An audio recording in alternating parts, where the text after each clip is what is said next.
Hi, welcome to the Racing Fans.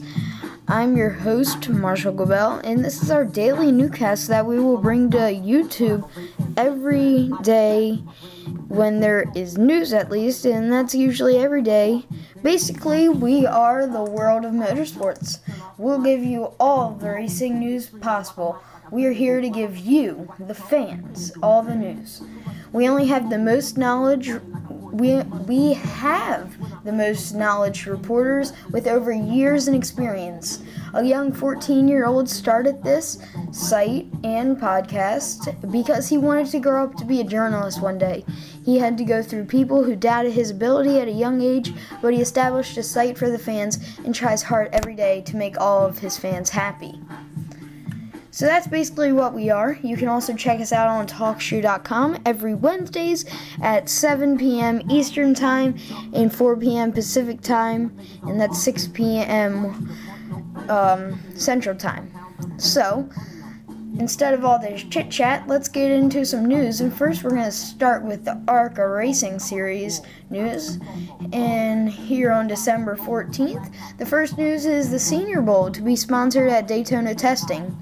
The Senior Bowl is the big game in college football. Daytona is the big race in the ARCA Racing Series. The ARCA Racing Series is almost a college for series of racing, and then big time would be NASCAR. Well, now the Senior Bowl has announced they will be putting their logo as a primary sponsor on Thomas Moose Prater's car at the ARCA test session this weekend.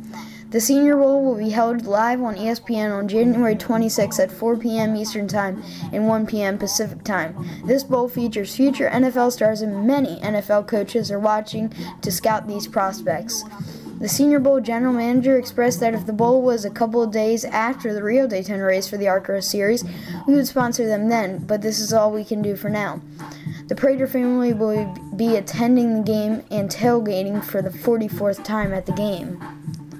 So pretty interesting news there. Weird that Senior Bowl is knocking out there, but it's going to be nice to watch. So other ARCA news, Michael Didster joins Cunningham Motorsports for the Daytona 2013 race.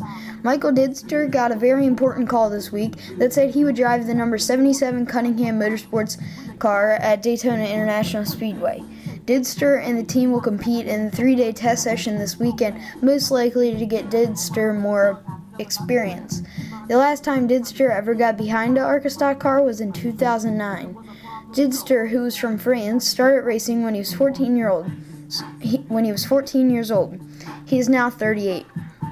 He progressed through the French Motocross Series, Formula Renault, Formula Ford, Formula 3, Formula 3000, and Ferrari Challenge, including a Formula France Championship in 1999.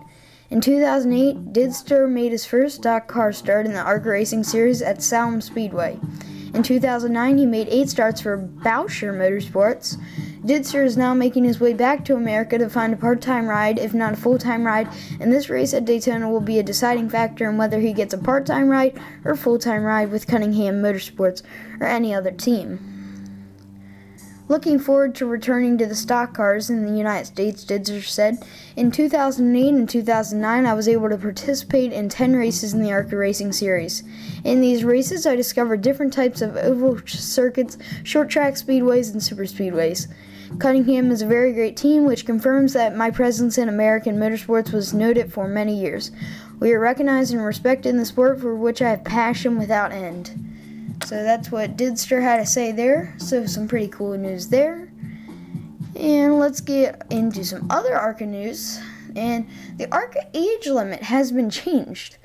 A 16-year-old has just gotten his license in his sight, but I doubt he knows in a year he could be racing at 100 miles plus and making a wad of cash. Well, the ARCA Racing Series announced their age limit would be cut down to just 17 years of age.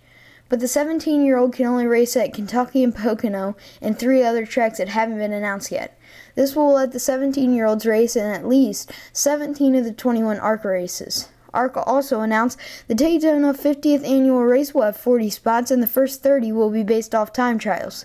Starting field for other tracks 3/4 of a mile or longer will hold a maximum of 36 positions. The first 30 positions will be set by time trials, and the remaining 6 will be set by provisional procedures. Maybe we will see some 17-year-olds make a name for themselves early in this series. In the final news in the ARCA series, the afternoon session has not been announced yet, but John West Townley won the morning to ARCA test session at Daytona. John West Townley, who has shown interest in the Red Horse Racing number 17 in NASCAR Camping World Truck Series, wasn't thinking about that on Friday morning. He was thinking about leading both ARCA morning and afternoon test sessions, which he did with the morning session, but not the afternoon yet. Townley was in the Venturini Motorsports number 15. His sponsor was his family-owned business, Zaxby's. His overall average lap speed was 179.777 miles per hour. Townley's new Venturini teammate, open-wheel veteran and USAC winner Taylor Ferns, who clocked in second in his number 55 Toyota.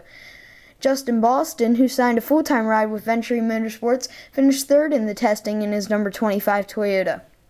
The 2012 ARCA champion Chris Buescher finished fourth in the test session in his number 17 Ford. All of these past results are the morning test session at Daytona. The afternoon session has not yet been completed. The next 2 Daytona test sessions for the ARCA series is scheduled for Saturday, December 15th and Sunday, December 16th. So let's take a look at your top 10. We're going to run down it, see where one of your drivers finished. So first, John West Townley. Second, Taylor Ferns. Third, Justin Boston. Fourth, Chris Buescher. Fifth, Mason Mitchell. 6th, Chad Hackenbrach. 7th, Tom Hezert. 8th, Bobby Gerhart. 9th, Grant Enfinger. And 10th, Brandon Hanks. So that is all of the news for the ARCA Racing Series. So with that, let's get into some IndyCar news. And they finished up their test session today as well. And who came out on top?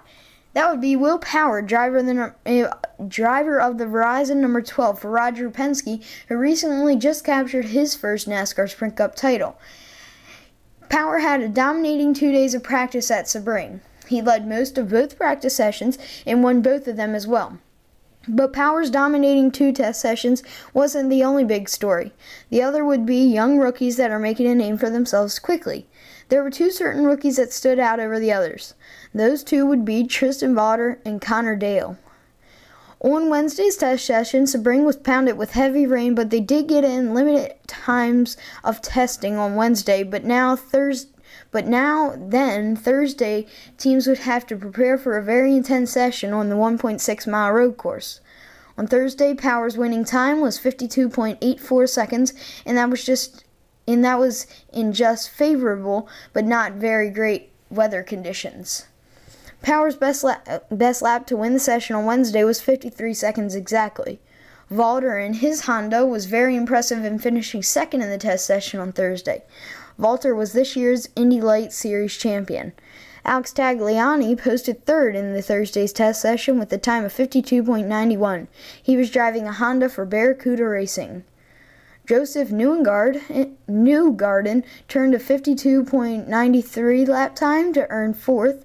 Justin Wilson and Scott Dixon ran the same exact lap time as each other, so they tied for 5th and 6th position. But in Wednesday's test session, Connor Dale captured the 5th spot. Sadly, in the Thursday test session, he got 12th.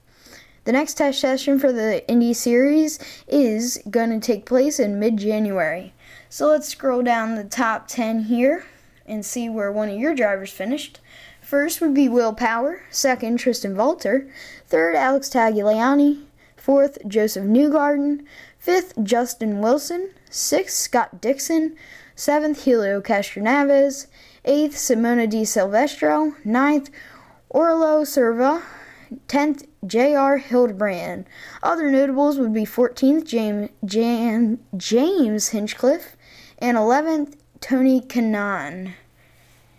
And there's one more article here to cover, and that's all we're going to have here on this session of Daily Newscast. So let's get into that before we sign off for the night. And that would be our special thing here that we like to do. We're only going to do it till New Year's because it's just going to wrap up the 2012 season. So we're just going to basically take a driver and we're going to write a season review about them. And then we're going to bring it here to you. And we're doing this for the fans so they can really enjoy this. And we hope you guys do enjoy this. And we also hope you check us out on TalkShoe.com and check us out there. Or you can just go to our website. And that site is TheRacingFans.wordpress.com. Soon that will be just .com, but haven't got there yet. So let's get into this. And the driver for the 14th of December, our driver of the day is Martin Truex Jr., come from behind season. As the 2012 NASCAR season was set to open yet again at the World Center of Racing, few would have pointed to Martin Truex Jr. and his Napa Know-How Toyota running for Michael Waltrip Racing would have such a spectacular year, let alone make the 12-man chase for the Cup.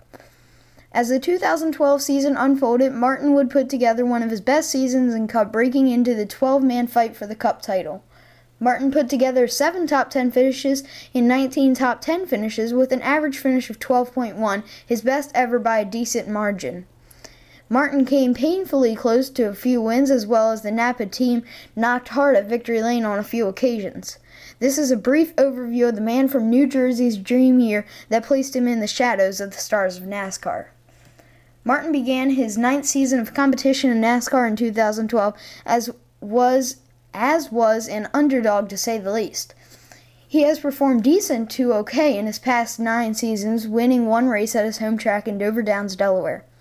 But as the beginnings of the season unfolded, it became very clear that Martin found a skip in his step and put together week after week of top 10 finishes with the support of his crew chief Chad Johnston and the Napa Know-How pit crews. Truex was turning some heads, obviously. Of course, as we see in the beginning of the season, we have the comers and goers, and Truex proved he was no goer. Something short of magic was found, and teamwork was incredibly strong throughout the team and organization for that matter. Truex would find himself early in the season knocking on the number 1 spot in the standings at times. As the season progressed, the Napa team found themselves solidly in the top 10 in points, but couldn't put together the perfect combination to win. Consistency was there, and equipment stood up well too. However, to get to the next level, there was just something missing. On average, you could find Truex from 5th to 10th, week in and week out. Truex would also secure 1 pole. The 56 machine qualified very well throughout the season, which paid great dividends. The race, though, that really stood out for Truex were the 2 Kansas races. Truex had the spring race won until a hard-charging Hamlin would take the checkers. Truex would finish 2nd in both Kansas races and lead a good bit, especially in the spring. Also, Truex really proved himself as one of the best. Let me re-say that sentence again. Also, Truex really proved himself as one of the best cards again at Homestead Miami Speedway, leading and had a great chance at winning there if it were not for fuel strategy, which left him 6th in that race. In the chase, Truex put in a solid effort as some early bad runs in the chase led to some very solid runs, which saw Truex climb in the standings into as high as 7th and 6th in the standings. As very unusual engine failure at Phoenix would kill his efforts. It is still an amazing feat, as Truex had finished 22nd and 18th in the standings the past 2 seasons. He would end up 11th in the standings, but easily could have been in the top 10 if not for engine issues. The 31-year-old has a great deal to be proud of and accomplishments throughout the year, and now more look at Truex as more of the contender and less of an underdog. His Napa crew would get the Mechanics Wear Most Valuable Pit Crew Award. This award was decided by and voted by the crew chiefs. A very fitting honor for a team that has finally gelled together so well and have proven themselves as a team to watch closely in 2013. So, that's basically what we're going to do here. Probably this will run daily. I can say that as a fact. But this should run from anywhere from 10 to 15 minutes, if not less. So, our real show is going to be 2 hours from 7 o'clock to 9 o'clock on Wednesdays. Like I said, you can check us out at TheRacingFans.wordpress.com. You can like us on Facebook, The Racing Fans, or you can like us on Twitter at TheRacingFans. So we'd like to thank all you fans here, and we're going to sign off for the night. Please check us out, and we'll see you tomorrow.